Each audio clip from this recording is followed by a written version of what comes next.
Are you ready? This might be up a little loud. Are you... Now I need to turn it back up a little bit because there's a filter.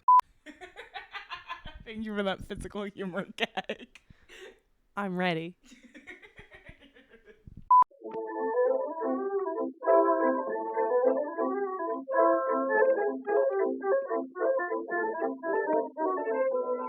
Hello and welcome to... Oh, what are we going to call it? Is it like Witch Please Season 2?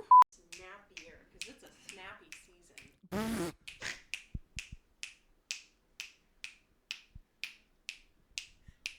How long can I go?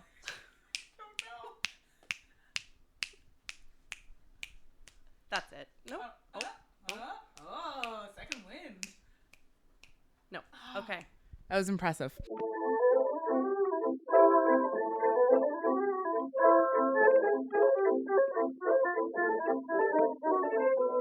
Hello and welcome to Season 2 of Witch Please, a fortnightly podcast about the Harry Potter world.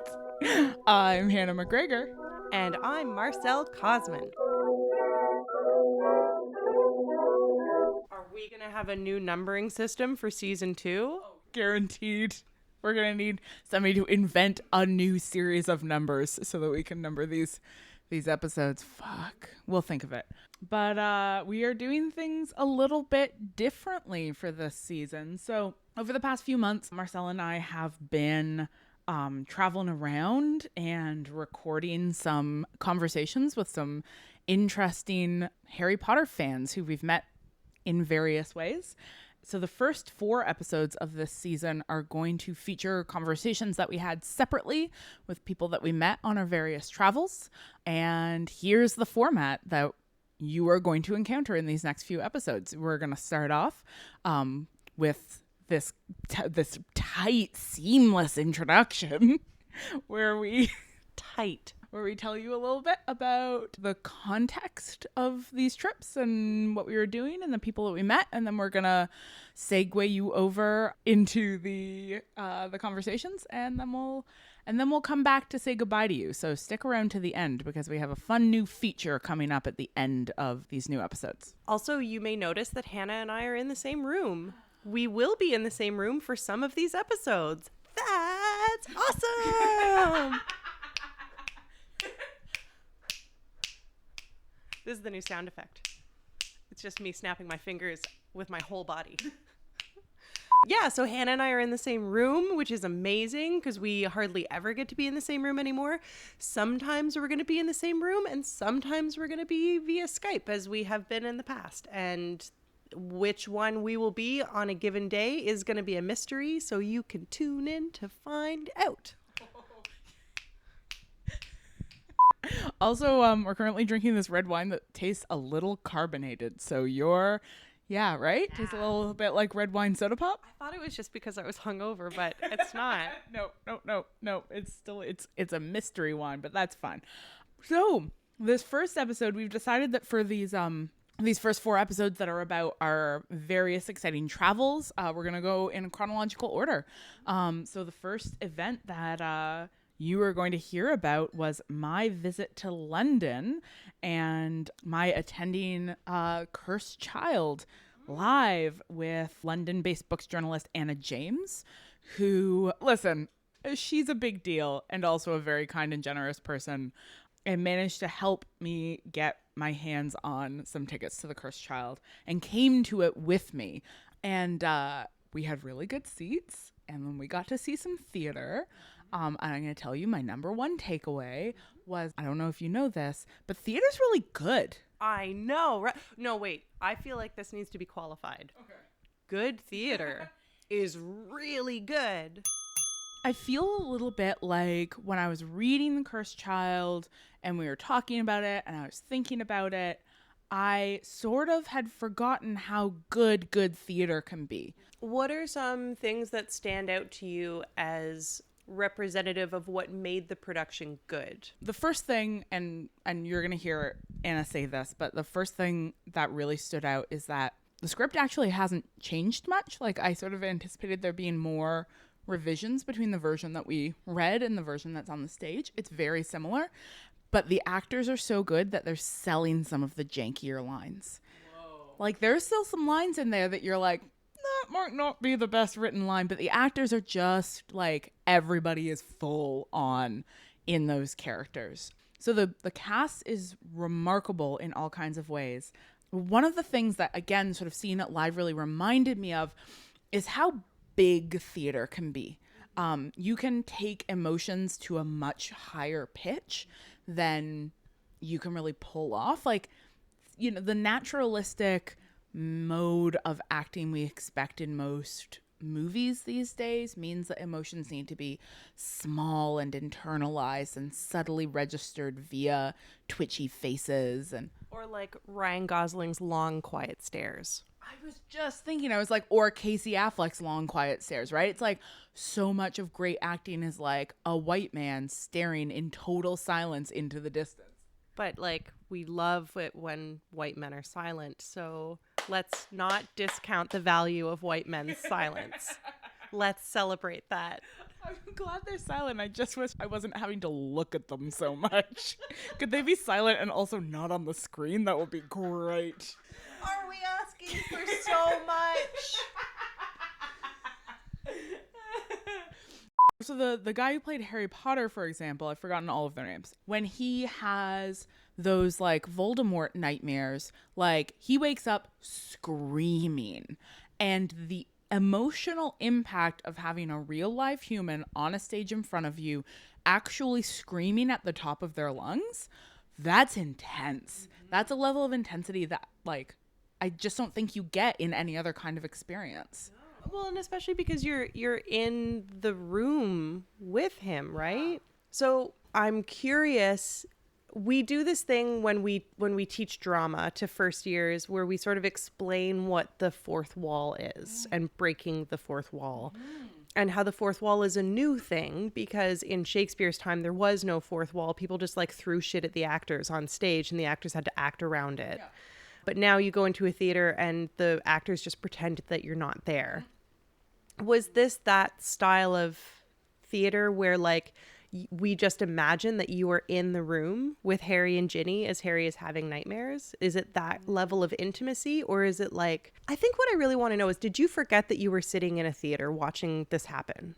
That's so interesting because, so I'm going to answer your question sideways, which is later on in the same week that I saw this, I went to the Globe with my friend Helen and saw Romeo and Juliet. And like, you can't put on a sort of naturalist fourth wall-y production in the Globe. It doesn't work in that space. Like, that kind of theater presumes a particular shape of actual room people are watching it in, where everybody's looking at the stage from the same angle. And the Globe Theater on the round, like, it just... Like, you can see other people in the audience. Yeah.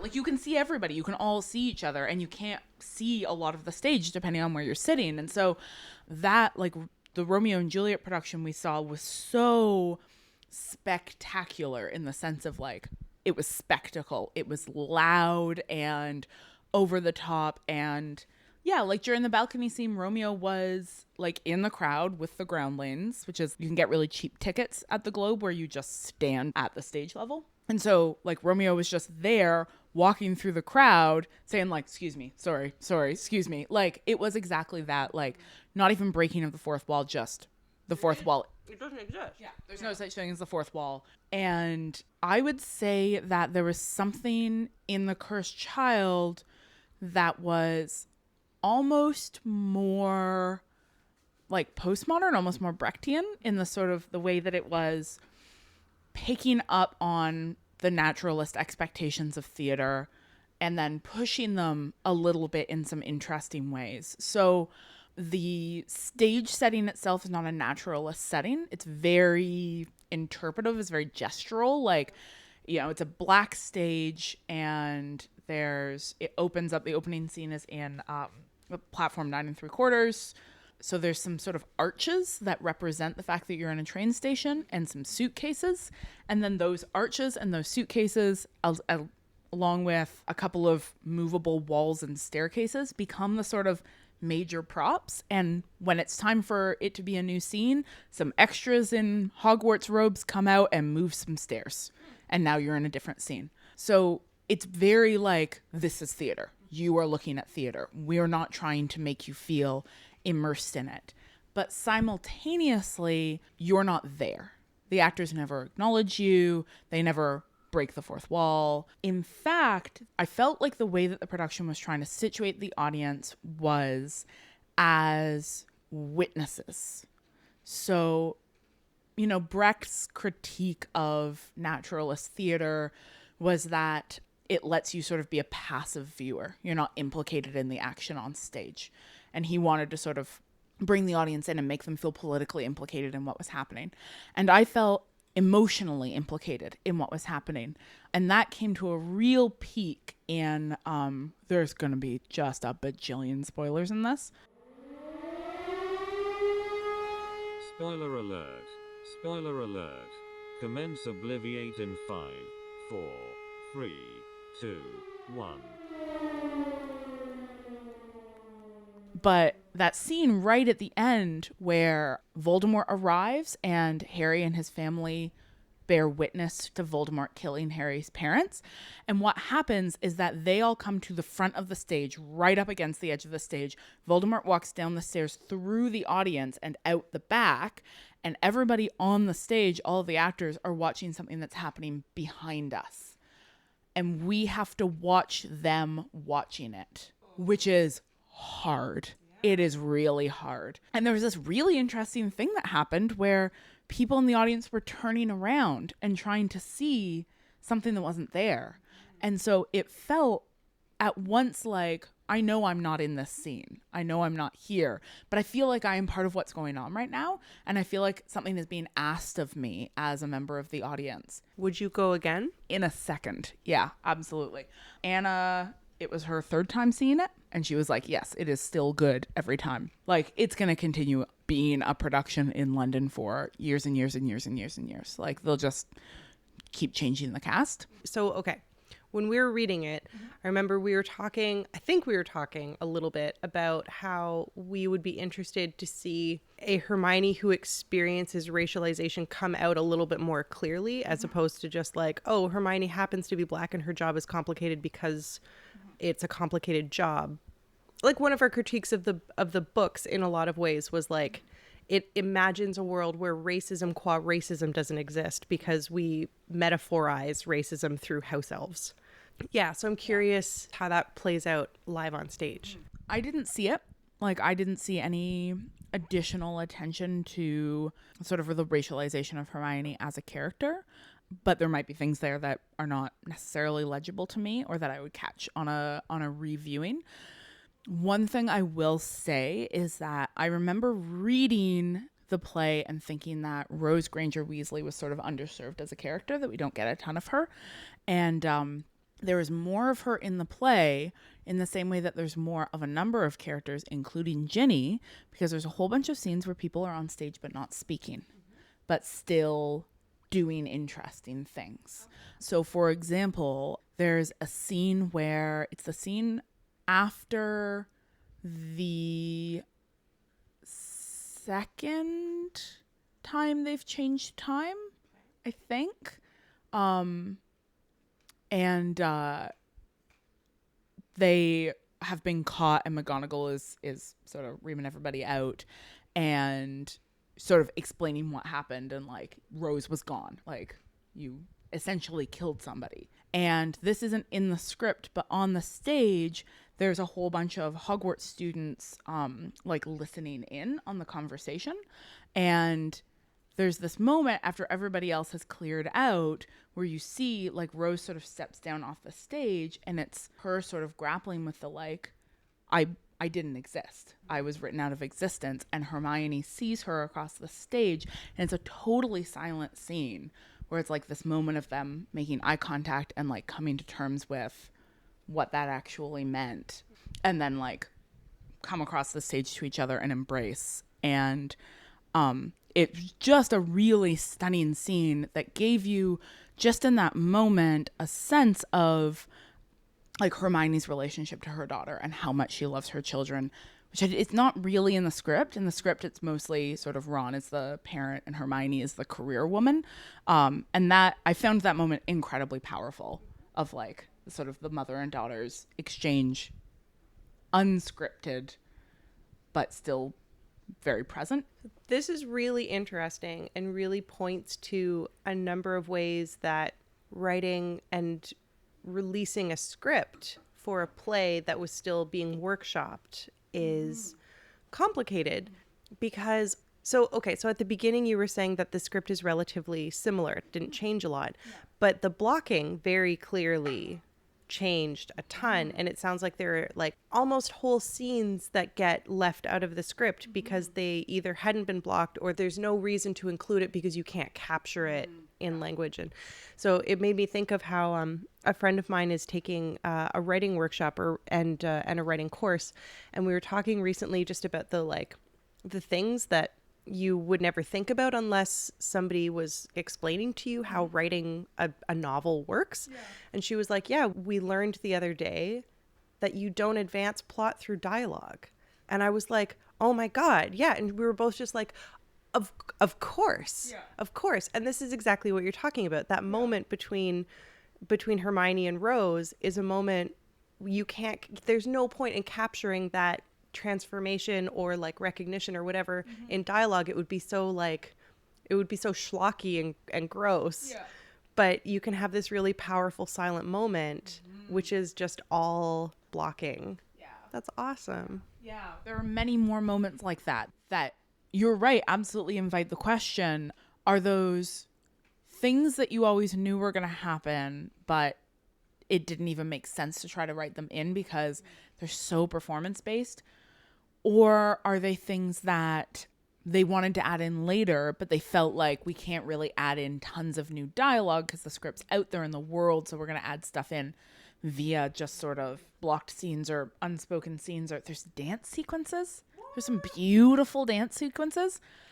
You know what it makes me think of is, and it reminded me of Hamilton, which is, the other sort of big cultural phenomenon of the last couple of years. And Lin-Manuel Miranda has talked about how important it was to him that the studio recording, the cast recording, be really, really good, but that he deliberately left one really important song out of it because he wanted there to still be something that was special about the live event. And there's this song in Hamilton where Aaron Burr is talking about what it's like to be left out of politics and power. And he sings about how he wants to be in the room where it happens. I want to be in the room where it happens, the room where it happens. And it's about like this proximity to the thing itself, that like there is just something irreplaceable about actually being there rather than having something communicated to you after the fact. And it's so like, I'm still sort of really wrapping my head around that in an era when content is free, when we expect content to be free, people are still willing to pay for events. But the democratic promise of the internet, which is that we can all participate in things no matter where we are, the event precludes that. You can't, like, you have to be in a place to participate in an event. And Cursed Child is a remarkable performance, and it's like, by its very nature, deeply exclusionary. Most of the people in the world will never be able to see it. This makes me think a little bit about my friend Nikki's phrase of, I think, 2015, which was, can it be both? What you're saying makes so much sense, that there is always going to be some kind of exclusion, but that also something is lost when you don't save anything special for the inclusion. And not everyone can participate in all the things.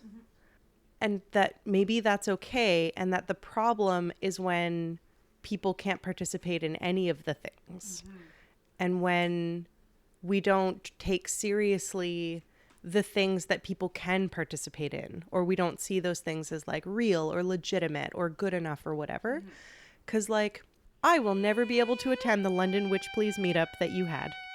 And you know what? That sounds like it was amazing. And I had a little bit of FOMO leading up to it. But as I tweeted, everybody seemed like they had such an incredibly glorious time that I don't feel bitter about having missed that. I'm really glad that it happened. Yeah. And I think that what I would like in the world, if I may utopianize this conversation, if I may wax utopia for a moment, wax utopic.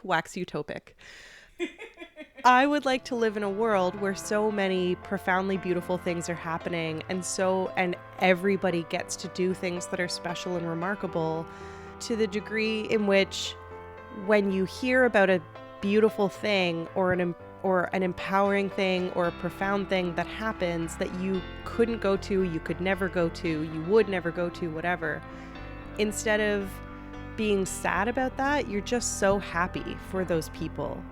I think that's the world that I want to live in, not a world where like everything is for everyone or everything is only for the rich and powerful. I want something better.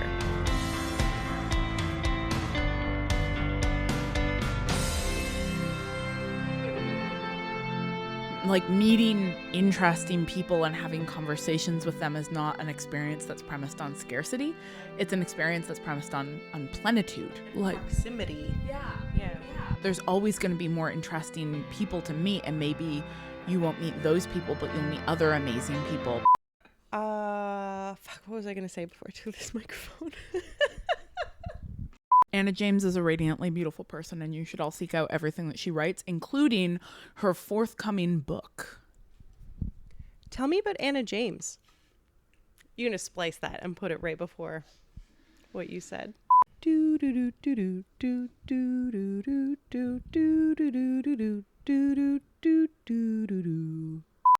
right, are we ready to hear the conversation that I had with the glorious and statuesque Anna James? I'm ready. Do do do do do.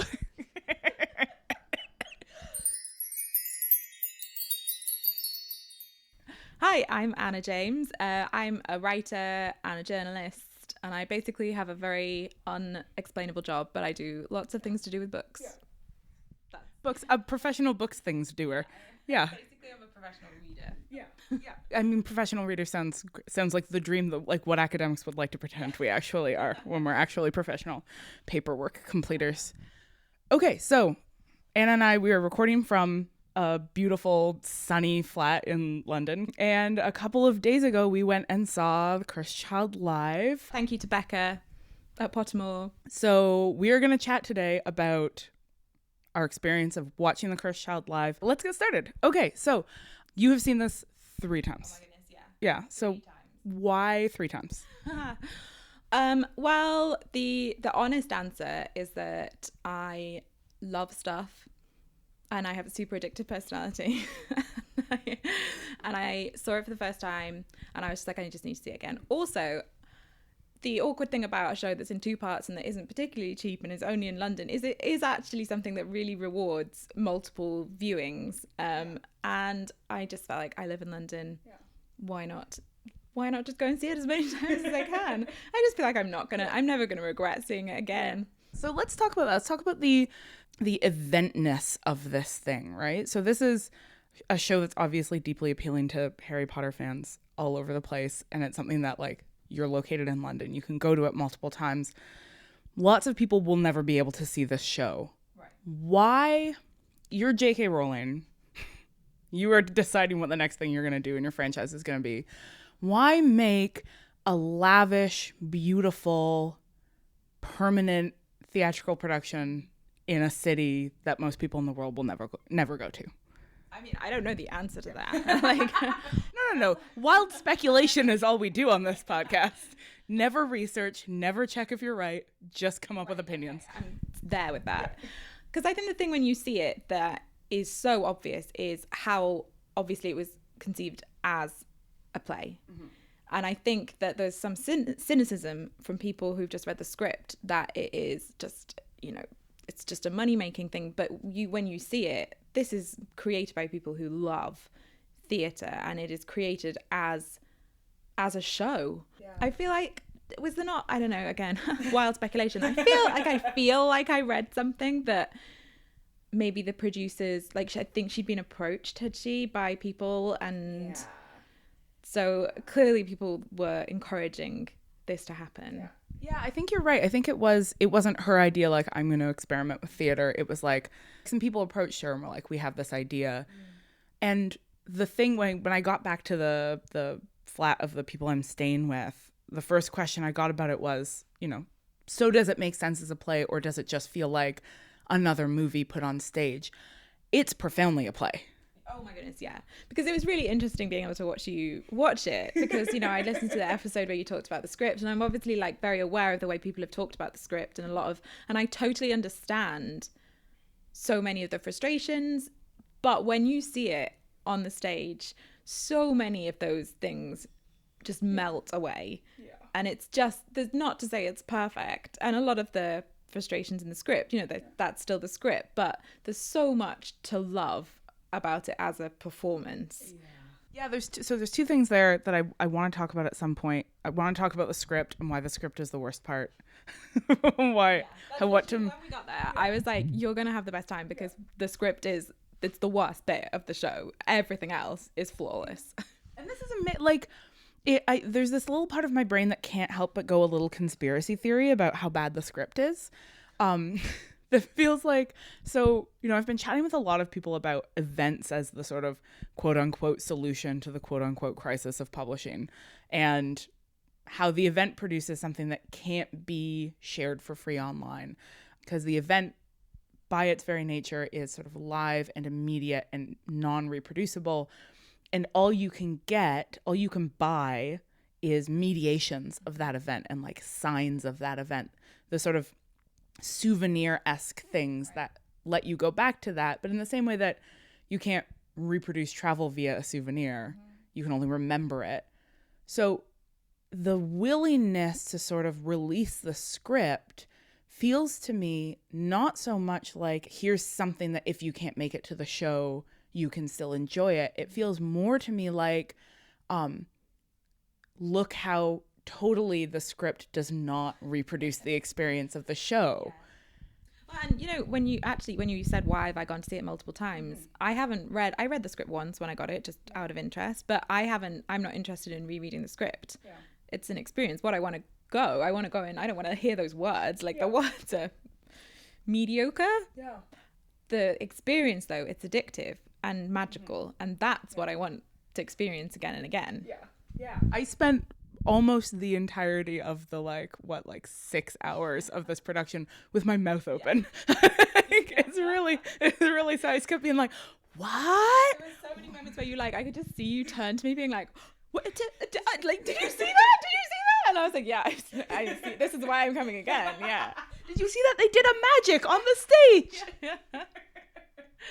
Let's talk a little bit about sort of the quality of the production first. So, I don't know, do you see a lot of theater in London?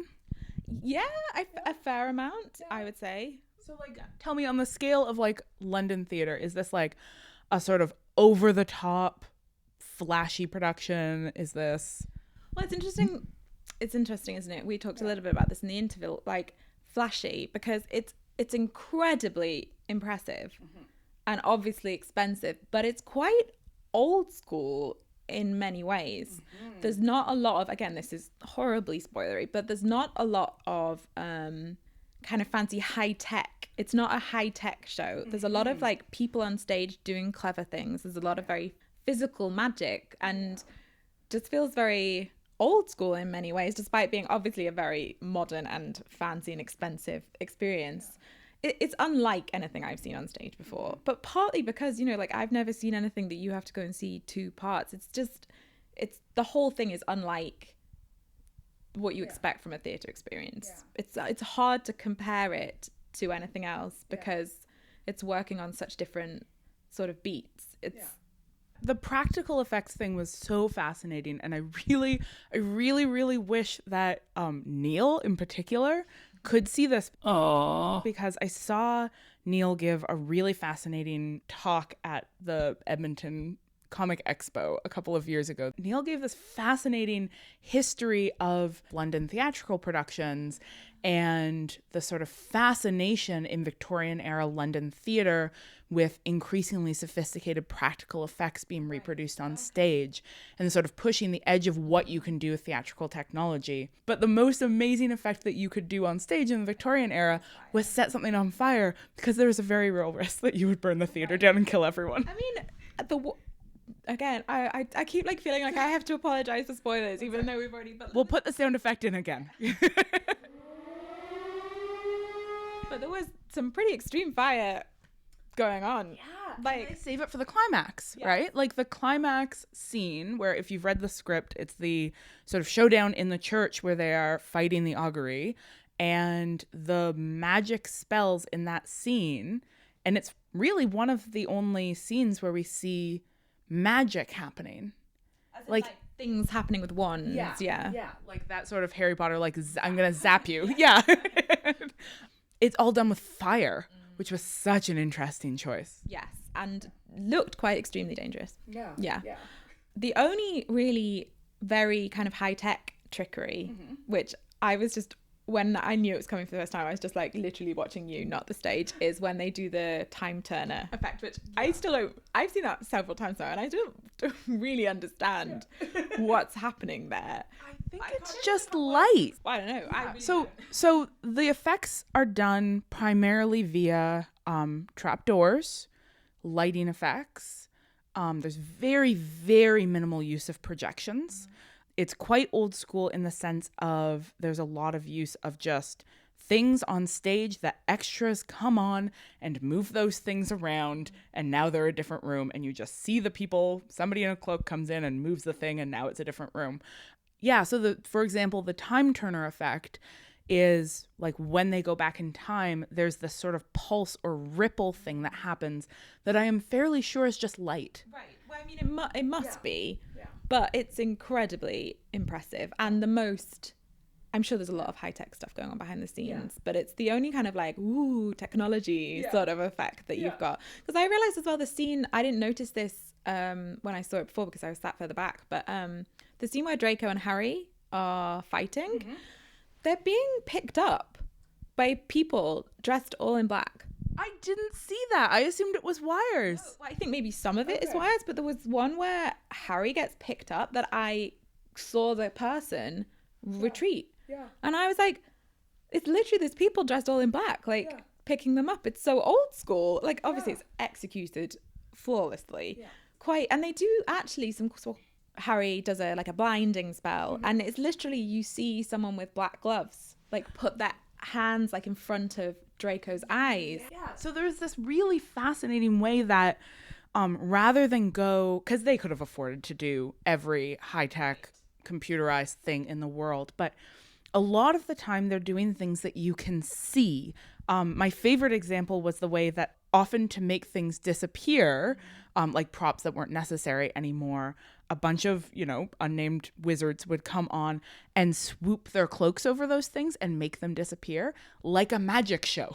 Yeah. It's fun. They are doing a very conscious nod to the fact that it's a show about magic. Yeah. It's sort of drawing on this dense history of theatrical magic. There is already a vocabulary for showing magic on stage, which is magic shows. And rather than trying to make what they're doing something different, they're really sort of embedding it in that theatrical tradition. Which is all as well, again, it's rooted in the fact that this was conceived as a piece of theatre. Yeah. Everything is about that. Yeah. Which I hope soothes some of the cynicism of people. It's just beautiful. Yeah.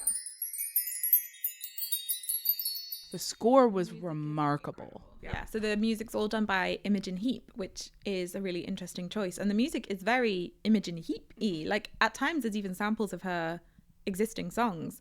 But the score is, and again, this is a bit of a tangent, but I'm just guessing we're going to talk about the movement, because even though it's in no way a musical, there's some very highly choreographed, almost dancing moments. For sure dancing, yeah. And again, this is the thing that there's not even, I don't think there's even a reference in the in the script to it even happening.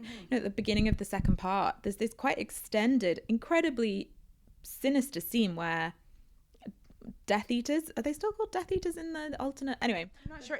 It's in the sort of the third alternate timeline where Voldemort is reigning, and you sort of come back after the break, or for some people the next day, and it's sort of re-immersing you. It's like, okay, now you're in this dark reality. When you come into the theater, the Voldemort banner is hanging, and then the opening scene is this stunning choreographed dance scene of a good few minutes. It's like a solid, it's not just them entering, it's a real scene, and there's swooshing cloaks and like this really like intense marching. They do this very like kind of rigid, it's beautiful to watch, but I don't think there's even a reference to, I think it literally starts with just the first bit of dialogue, and there are so many moments like that. Like one of my favorite moments is when they are looking for Scorpius and Albus in the Forbidden Forest, and the sides of the stage move out to become trees, and they all have their wands lit, and they're just searching and they're moving organically, and then the music kind of changes and they move their wands just like in time with the music, and it's so beautiful. But there's not even there's not even a line. It's like they look for Scorpius and Albus in the Forbidden Forest, and there's so many moments that are just profoundly beautiful to watch that there's just nothing. It's not even a reference to them in the script. Whole aspects of particular characters too, that like it was so confusing to me why do you remember the name of the actor who played Hagrid in The Sorting Hat? Chris Jarman, yeah.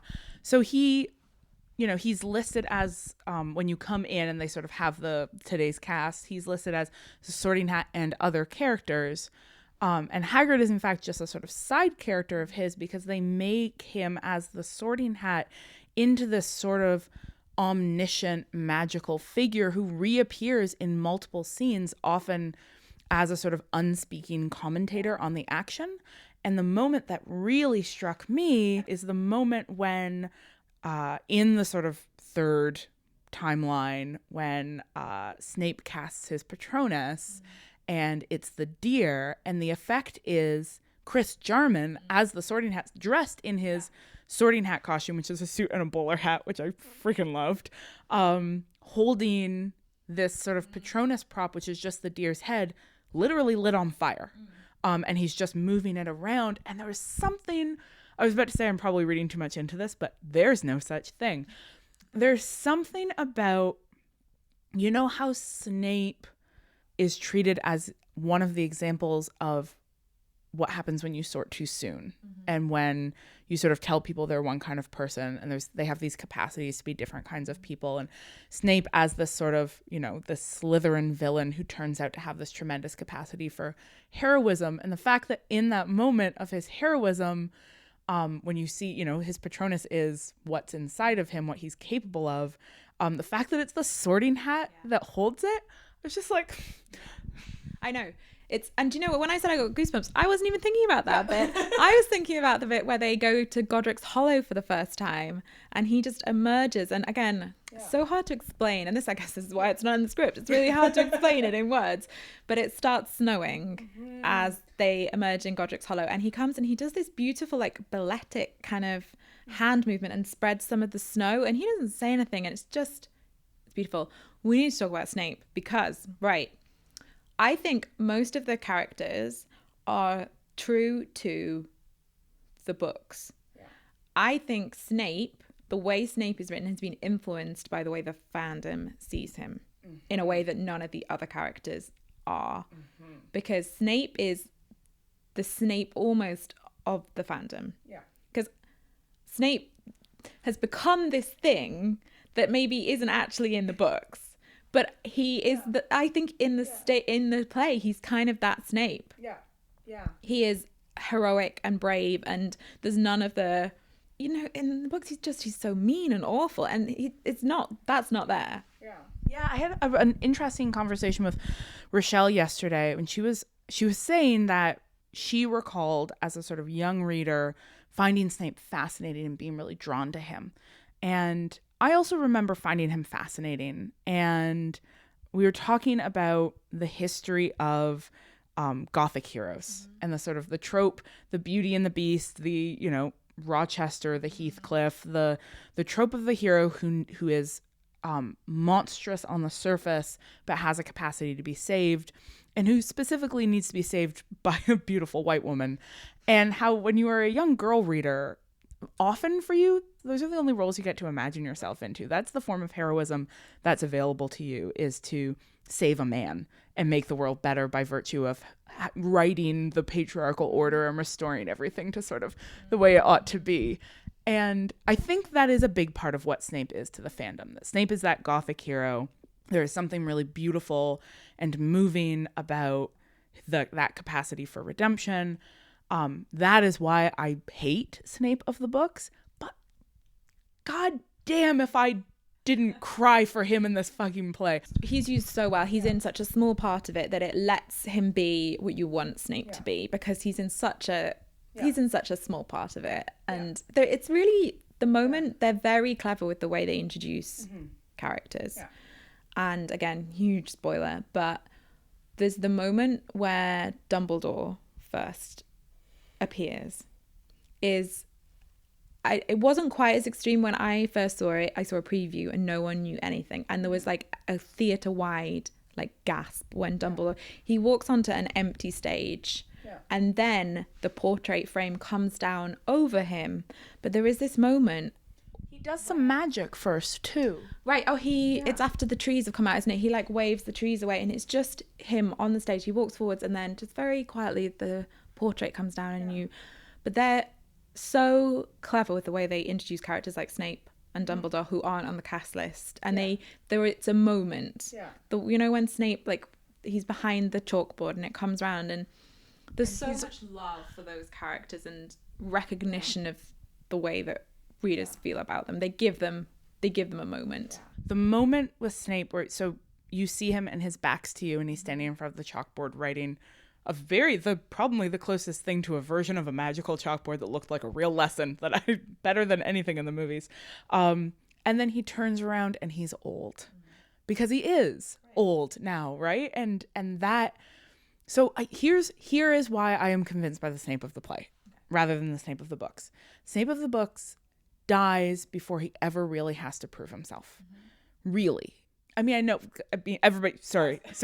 In preparation, hello, Twitter, please yell at me for 5 years now. Future people are going to be listening to this in a decade and come find me wherever I am and yell at me about this.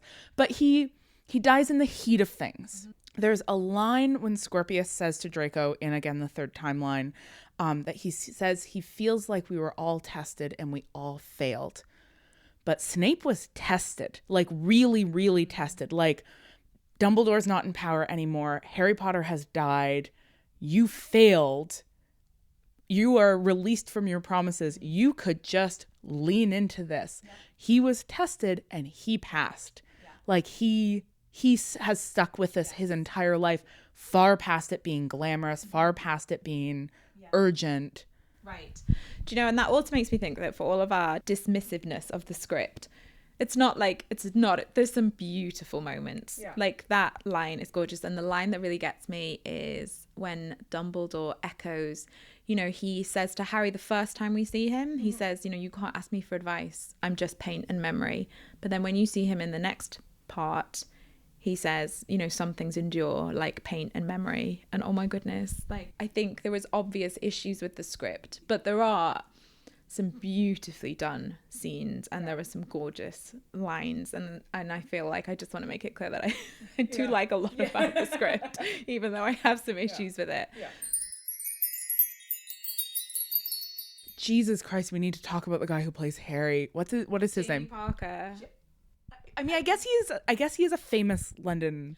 He has a definite like cult following, which I wasn't aware of him before this, but then I'm like wary to even talk about him in a way that's going to go public, because I just have a huge crush on him, and it's so hot. It's absolutely outrageous how sexy Harry is in this play. I'm so glad that you felt that too, because I feel like I like tweeted that the first time I saw it, but you have to see it. And also, again, He's just wearing this three-piece suit, and he just keeps putting his hands in his pockets, and I was like, it just works, and he's so great. Also, then sometimes he cries, and it's just, the whole cumulative effect is just a lot. He just cries and cares about his children a lot and wears a three-piece suit, and it was just Such a great suit. Anyway, I mean, the costuming in the entire thing was just spectacular, as would be anticipated. But yeah, we should talk about, he's a great actor.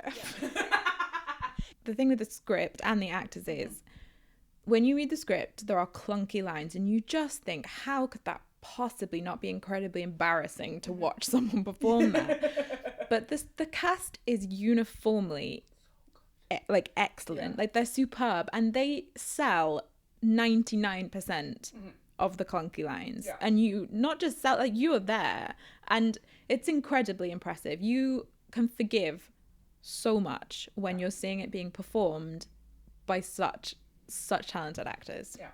I loved Harry. I remember in my reading of the script feeling disappointed with Ginny's role. And Ginny is splendid in it. And a really interesting part of it is the way she is very, very frequently on stage but not speaking. Right. And she's always there while our sort of three adult protagonists are talking and having drama and figure things out and fighting and blah, blah, blah. And Ginny's just there. And then at the very end of the play, she talks to Harry about her experience of being a lonely child and how she felt lonely watching them have these friendships. And so there is something really beautiful about the way that you see she's still there. She is fundamental to everybody's well-being. Yes. And the relationship between Harry and Ginny is very convincing. And again, the actors are so good. Like, they sell it so well. And again, Ginny is one of those characters that I can absolutely see if you read the script. Like, because a lot of the dialogue, when you're not seeing the performance, you kind of think, oh, like the line about her being the editor of the sports pages, you're like, oh, it's just a throw. It's like a nod. It's just saying, like, Ginny's there. She has a real job. But there's so much more going on the stage. And she's got like she's very fierce. I'm wary of like using kind of cliched words about her being like a fierce mom, but she's very good. And like, there's a sort of very real strength to her that the actress really makes very clear physically when you see her on stage around other people. I really liked the it's such a sort of little stage convention, but they like color coded the protagonist. So Harry's always in dark blue and Ginny's in green and Ron is in orange and Hermione's in purple. And I loved Hermione in purple. Hermione in purple is like the queen of the wizarding world. Just so regal, so powerful, so effortlessly authoritative in a way that's like, what happens when a bossy little girl finally gets to run shit? She just steps into that power. And Noma Dumezweni is glorious as Hermione, just glorious. I think again, the first time I saw it in previews, this moment is lost now the show has been out and everyone knows what happens.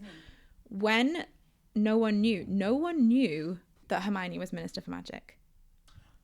That was like a moment. No one had read the script wasn't out. It hadn't been mentioned before. And literally, I nearly burst into tears. And it's easy to forget when that's just now such common knowledge. Yeah. But watching that as a woman and who'd grown up with Hermione, there's this moment when it's just referred to and the whole theatre was just like, like, it was incredible. It was such a powerful moment. And I interviewed Noma, and she was saying that she hadn't really realized the power of that moment, but in all the previews, every audience reacted like that. And she was like, wow, this is important. But like, yeah, imagine like hearing that and not knowing that was coming. Because in hindsight, of course, she's the Minister for Magic.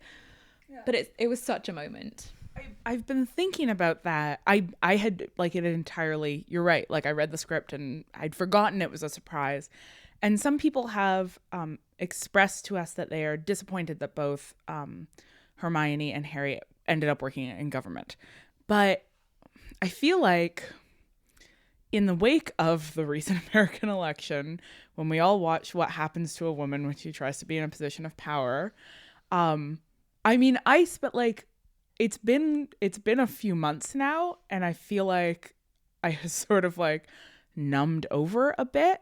But like the first week after that election, as I thought over and over again about what had happened to Hillary Clinton and what had happened to all of the little girls who were watching her, and I just cried every day. Yeah. I just every time I was like, oh my God, people hate women so much. And I just cried about it every day. And getting to see Hermione Granger grow up and be Minister of Magic, and not like, nobody is treating her like shit because she's a woman. Yeah. That's what I want in my fantasy worlds. Yes, exactly. It's so powerful. Also, just on a more like logistical, it's not like we're presented with lots of job options in the Harry Potter world. Like if they're not working for the Ministry, like, or the Daily Prophet, like or Hogwarts. Yeah. There's not a huge amount of other jobs that we are aware of. Yeah. And so like just logistically, like what else would they do? Just from a narrative perspective, it's the only option is to put them in things that are established. We understand how these places work. We can picture them there. We're not having to suddenly deal with this whole new working environment. Like also it puts them physically, puts Hermione and Harry physically in the same place, which is useful. I like their dynamic. I love the dynamic between the main three. It felt very true as friends who have gone through an awful lot, and they've all grown as adults. It was very, they have such great chemistry, don't they, on stage? They really do.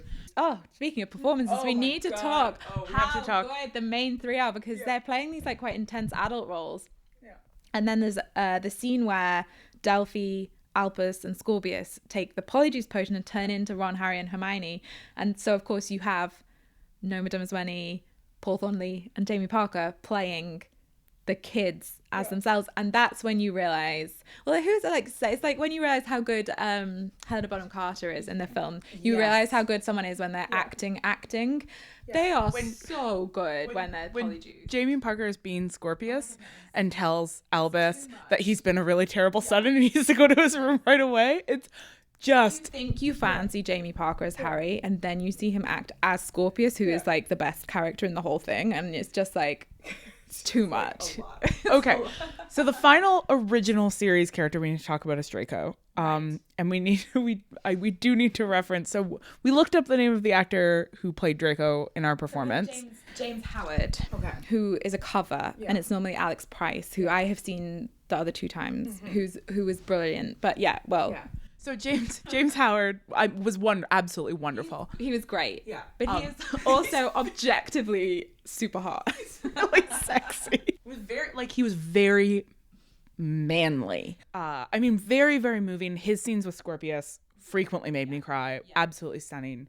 But there's this line towards the end where Draco says, I'm getting bossed around by Hermione Granger and I'm kind of liking it. And I was like, that's the hottest line in this entire play. Right. And it's, when I've seen it before, it's like, it has got a frisson, but it's like, it's funny. Whereas when he said it, it was a bit like, oh my goodness. Like, whoa. Yeah.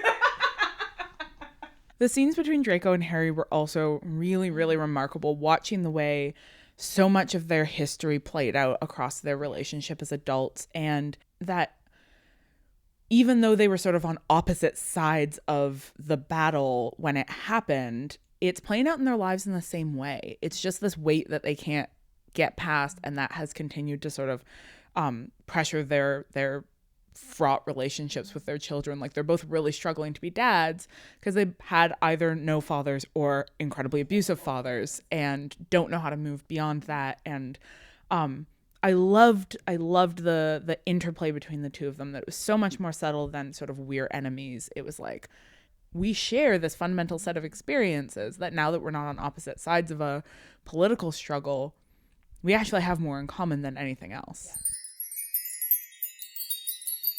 So those are the new people. Let's talk. Do you want us to talk about Scorpius first? Well, Because otherwise we're just going to be saving him for last.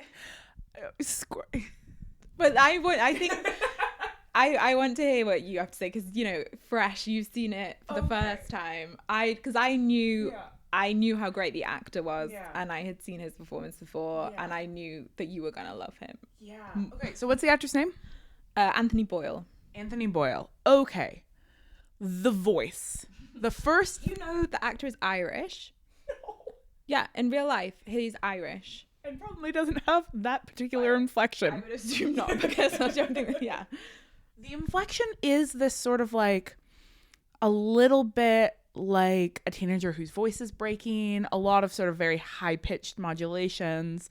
It read to me, his performance read to me as like he played Scorpius so queer in the best way. He's he's funny and charismatic and vulnerable and goofy and just like heartbreakingly weird. Yeah. Like just this amazing kid who doesn't fit in to the world around him at all, who like weirds out his dad, who weirds out his teachers, who weirds out everyone who meets him because he's like desperate for love and totally incapable of hiding how he feels about anything, and just heartbreaking.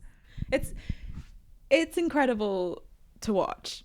Also, he is on stage probably the most of all the characters, I think. It didn't occur to me before that he's kind of the protagonist, but he's kind of the protagonist. I would say Scorpius is. He's on stage an awful lot, and he kind of carries there's that whole section in the alternate world where we're seeing it through his eyes. Yeah, well, he's the protagonist. Yeah.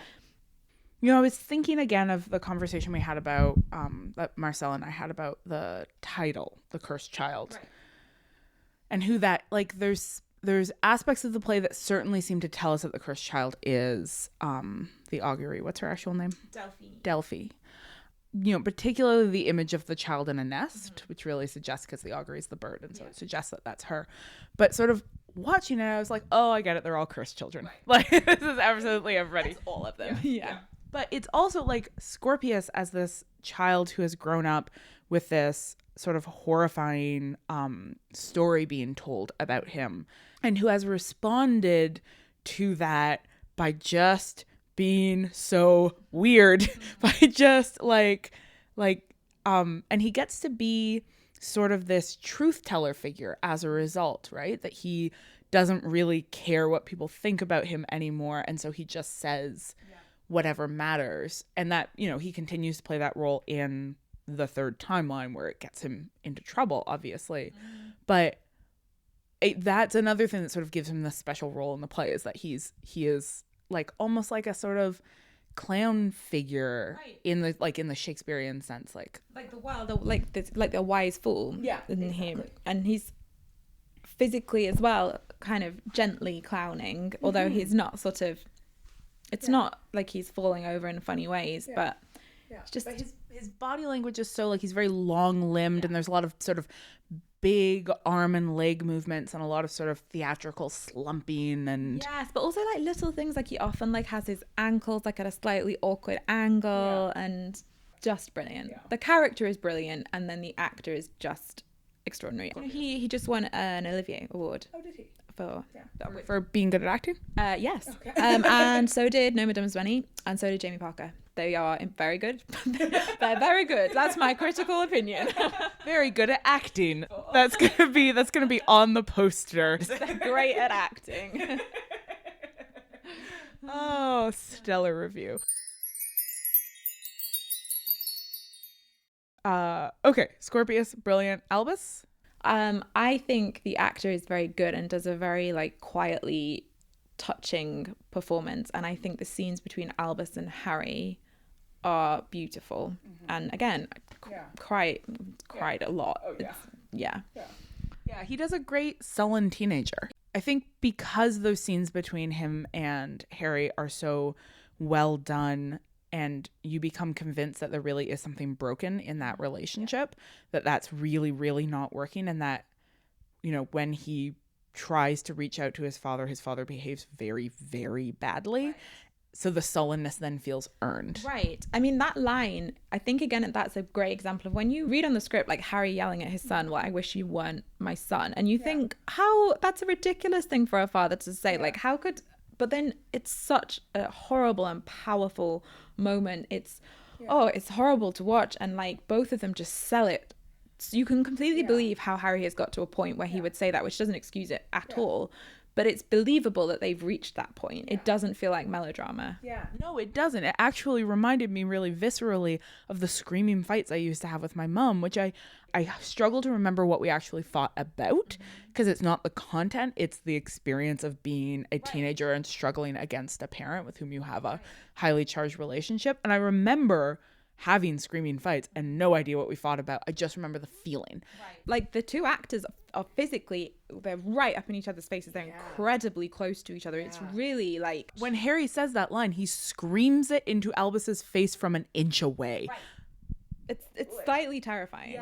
So tell me about your experience of watching Delphi sort of evolve over the 3 performances. So I think Delphi is a tough character. I think that new characters are always going to be hard. And then when they're a villain, it adds an extra level of sort of just difficulty in introducing that character. The actress who plays Delphi is physically very small. And the first time I saw it, the issue was that she wasn't scary enough. There wasn't a physical scariness. I think the actress is doing a lot with what she's got, and also the character has a lot of exposition, and that is tough to sell. She's trying to be sinister and scary, and she has this monologue explaining what's going on, and it's really hard for that to have any menace, because it's like, it's really explainy.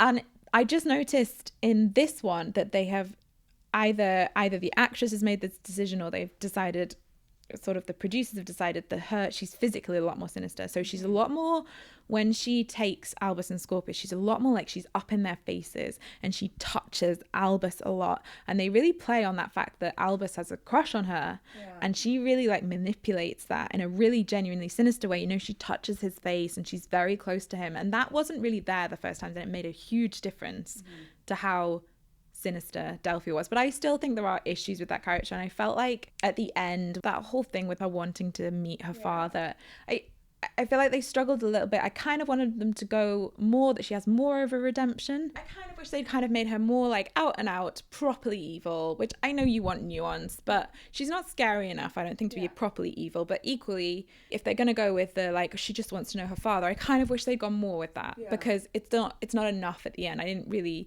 don't empathize with her enough, and I kind of wish they just committed one way or the other, made her more sinister and a proper villain, or like actually really explored the impact of her childhood a bit more, because that kind of just comes out at the end, and it's impossible to really empathize too much because it's kind of just blurted out in an awkward exposition speech at the end. The point is supposed to be, she is also a lonely child. Look what loneliness does to children. Like, this is the thing that they are telling us across the board. Draco basically has a monologue where he explains the theme of the play. And the theme of the play is, it is incredibly lonely sometimes being a child, and that lonely children can go in dark directions. And that, you know, when Delphi sort of has her explanation, this is why I'm bad. And Harry says, like, meeting your father won't undo it. You can never undo those years of being an orphan, which then resonates back to his anger at Dumbledore at leaving him alone for 11 years and then bringing him in later, which is like, you actually can't undo the damage you did to me of 11 years of loneliness. And they really deal with that, and Dumbledore deals with that. Dumbledore has a few lines that are kind of like, they're kind of funny, but he makes like lines about, like, he refers to like bad advice that he gave Harry, and some of them are kind of played for laughs, but they're really like, Dumbledore really acknowledges that maybe the way he did it was not the right way to do it. One of the things that is specific to the experience of going to the theater is that, unlike reading a book or watching a movie, I mean, you can watch movies with other people. The distinct thing is that there are 1,300 other people in the room with you having audible reactions, right? This is a big theater. Like, it's 4 tiers. There are 1,300 people in there. There's a lot of us. And they're small seats. You're really aware that there's other people there. Just pressed right up against everybody around you. And there are moments like wonderful moments like that, right? So the example that we both remembered was when in the third timeline you find out that the way that Cedric surviving changed everything is that at the Battle of Hogwarts Cedric killed Neville, and when that's revealed there's like this ripple of like Yeah, it's amazing. It's amazing. That's the only moment that all 3 times there's been exactly the same reaction. Oh, interesting. Because like I said, you know, there was a couple of moments where like that happened with Hermione, but that's so known, and I think it's almost like a throwaway line, and you would be affected by it in the script, but it's great. I was waiting for it because and I also feel that there was someone quite close to us who was having very audible reactions to everything, laughing and gasping, and they were just living, having the time of their lives. Yeah, it was a teenage girl. It was joyous though, because I think there's a performative element to being an audience, and you do kind of verbalize reactions in a way that you like if you were by yourself. I've never gasped out loud while reading a book. Oh, I definitely have. I do all the time, and actually it irritates my husband frequently because he thinks something horrible has happened, and I'm like, no, sorry, just in the book. But you do, and I think it's particularly with laughing. I think we laugh more when there are other people around. You know, it might be something that you would smile at, but you know, you laugh because you're in this group setting. Yeah, so you know, sometimes those reactions sort of resonate with you and amplify your own experience, but there was this moment where the reaction of the audience was so at odds with my own reading, which was it's I think the final scene. Harry and Albus are in the graveyard, and Harry is confessing to Albus his many fears, right? He says, you think that I'm Harry Potter and I'm not afraid of anything, but I'm actually afraid of everything. And he says, I'm afraid of the dark. And that line, like when I read it and then watching the way that Jamie Parker performs it, that line is like, I am so broken by what happened to me. Like, I will never be better. I'm not a hero. I'm not this flawless Gryffindor. I am so scared all the time. I am so flawed. And I cried when he said that line, I'm afraid of the dark. And I was just like, no, Harry. And the audience laughed. Yeah. And I don't think people have laughed at that point when I've seen it before. But I have a constant frustration with audiences laughing in the wrong place. And I feel like, not that, it's all subjective. There's no such thing as laughing in the wrong place. But sometimes there is. And sometimes you shouldn't laugh. Yeah. And it is strange to me. That was a weird moment, wasn't it? Like, it was so jarring, and it was so like, I guess it's just the experience of being present, simultaneously experiencing a text, we just call everything texts, and actually being able to experience in real time somebody else reading it differently from you. And how like when you read, that happens after the fact. That happens when you sit down and talk about it and are like, oh, you read that like this? Oh, I read that like this. But to actually be like, everything has culminated in this like this quiet exchange between these two characters who have been at each other's throats for the whole play and are now like, Harry's now finally really opening himself up. He's doing what Ginny told him he had to do and showing Albus a really specific love. Yeah, and that's such a lovely, it's so, again, that's a wonderful line. Yeah. You know, I feel like I have nothing like no like cut in this script, but I am feeling really guilty about like there's some really nice bits too. There are some wonderful lines, and that's a wonderful line. Yeah.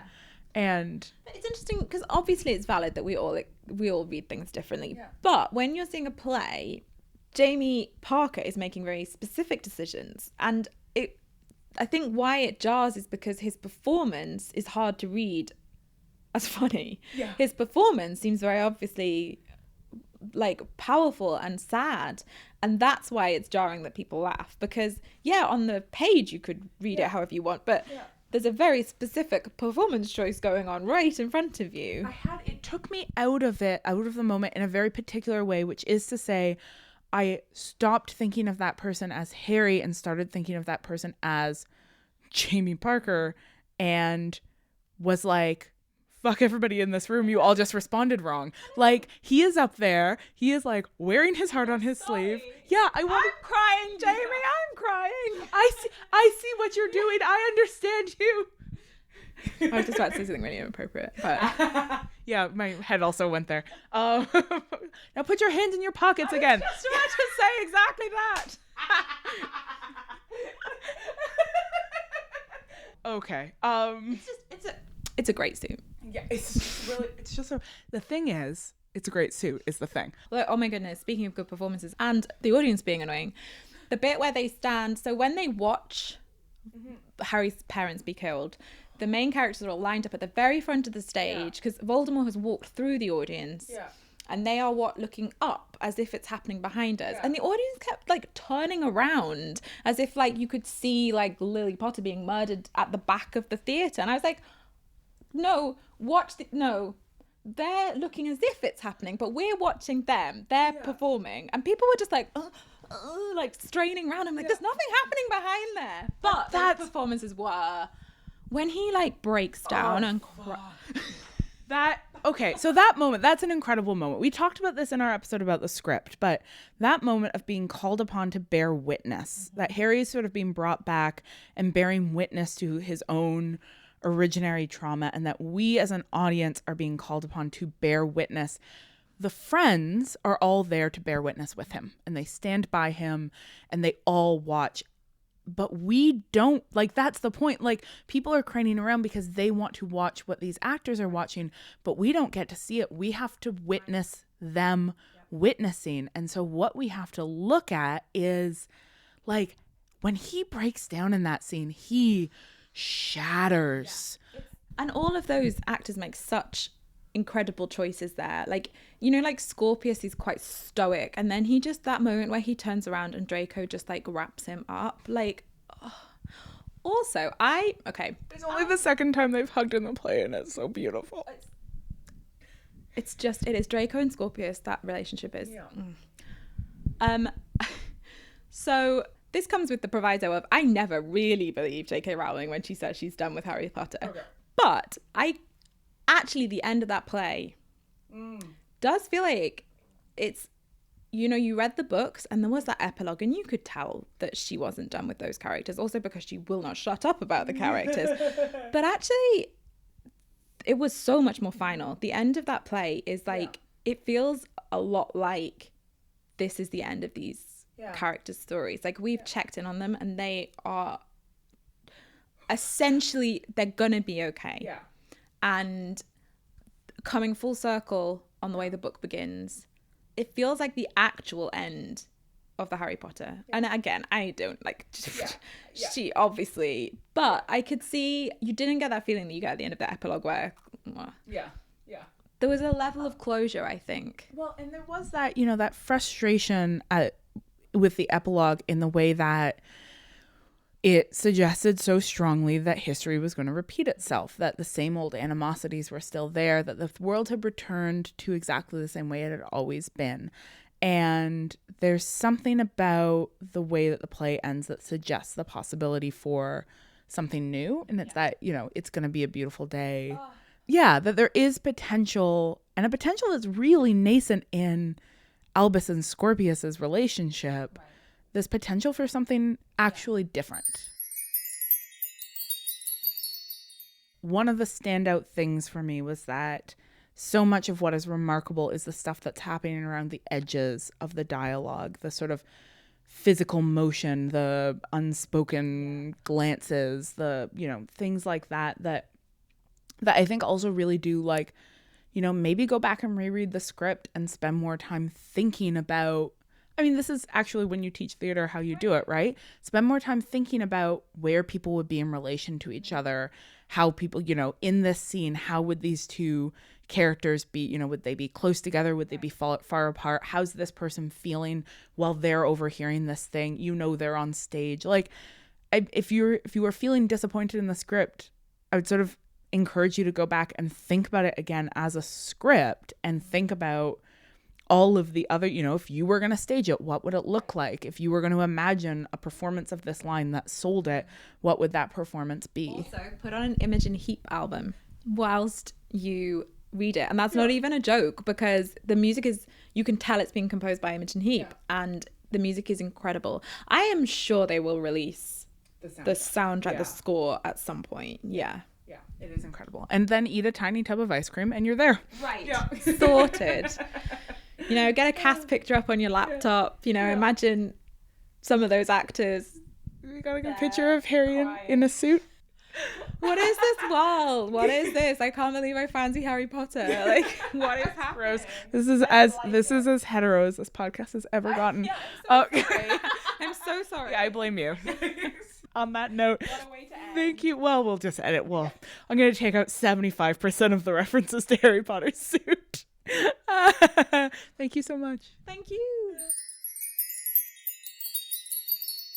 Welcome back, witches. Marcelle we were having a little chat while you were listening to my conversation with Anna, and Marcelle just announced to me that she is part of the inebriati, which is a phrase I've never heard before, but fucking love. Just, you know what? Just YouTube inebriati. That's all you got to do. And I want you to know that I am part of it. It is time for the first of our 2 new segments. The first segment is not so much new as a new every episode feature. From now on, we will be doing a regular Witch Please Tell Me segment. So if you have a question about one of our episodes, about something in the Harry Potter world, about life, tweet at us with the hashtag Witch Please Tell Me. And we will choose our favorite question for every episode and come at you with an answer in this segment. Mm-hmm. And we're going to be very all over the place with the types of questions that we choose. So really don't feel like any question is too small or too big or too silly or too serious. We will go through them, and whatever just strikes our little harpsichords, we will answer that question. Oh my God, you said strikes our little harpsichords and I just fell in love with you all over again. Okay, and our second end of episode segment, and this is a new segment, is a segment we are calling Try Witches Tournament.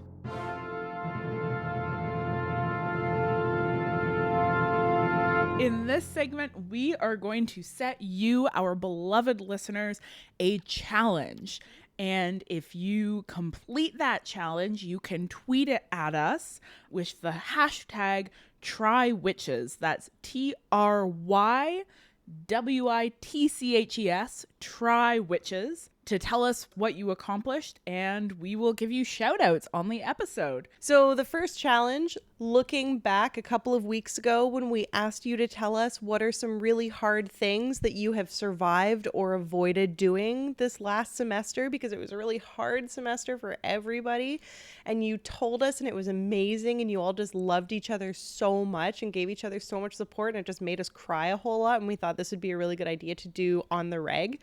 So what we want to challenge you to do this time is do that thing that you have been putting off doing because you're scared to do it, but you need to do it. Do it, and then tell us that you've done it, and we're going to tell you that you did a really good job, because you did. You did a good job. That's a preemptive shout out to you for doing a good job, because things are hard. I'm crying already. I have one. You know what I'm going to do? What? I am going to initiate the process in Vancouver to get gene tested to find out whether or not my mother's breast cancer was genetic. Because that is something that I should have done maybe a decade ago, but I am absolutely terrified, and it involves a lot of negotiating medical systems, which I often find intimidating as a fat person. I know that I'm going to get possibly some bullshit from some doctors. Add to that the trauma of having to revisit my mother's illness. I've been putting it off for a really long time, but I turned 33 today, and it's time for me to do that scary thing. And so that's what I am pledging to this community, that I am going to start to do whatever is necessary to actually get that testing done. You're going to do a really good job. In a similar vein, I am going to tell my grandfather, who has very late stages prostate cancer, that I love him when I see him soon. And I'm already crying because it's really hard to talk about feelings to my grandpa, not because I don't love him, but because talking to that generation of men about feelings is complicated and challenging, and I love him very much, and we're probably both going to cry and everything is fine. No, you're crying. Stop it. Nope, nobody's crying. Shut up, nobody's crying. There's no crying on birthdays. All right, that's enough. That is enough out of both of us. We are looking forward to the rest of the season. We're so excited to be making episodes again. Thank you so much to everybody who has stuck with us through our much needed hiatus. It's really helped to make this project that we love so much sustainable. We are delighted to say that we'll actually be back in 2 weeks with another episode. But until then, Later, witches!